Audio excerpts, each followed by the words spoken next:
పాకిస్తాన్ వాళ్ళు వరుసగా 2 సార్లు భారత్ చేతిలో ఓడిపోవడం. అది కూడా ఫస్ట్ మ్యాచ్ కంప్లీట్ ఏకపక్షం. రెండో మ్యాచ్‌లో కూడా ఆహ్, కంప్లీట్ ఆధిపత్యం సాధించి విజయం సాధించింది భారత్.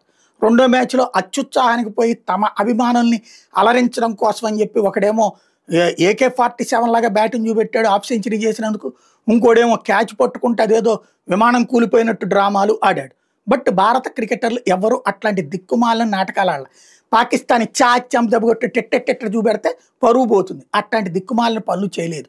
భారతదేశపు జట్టుకు ఉన్నటువంటి ఆత్మాభిమానం, ఆత్మగౌరవం ఏంటో చాచి కొట్టి చూపించారు. సిగ్గు శరం లేనటువంటి పాకిస్తాన్‌కి సంబంధించినటువంటి క్రికెటర్లు ఇప్పుడు కొత్త వివాదాన్ని తీసుకొచ్చారు.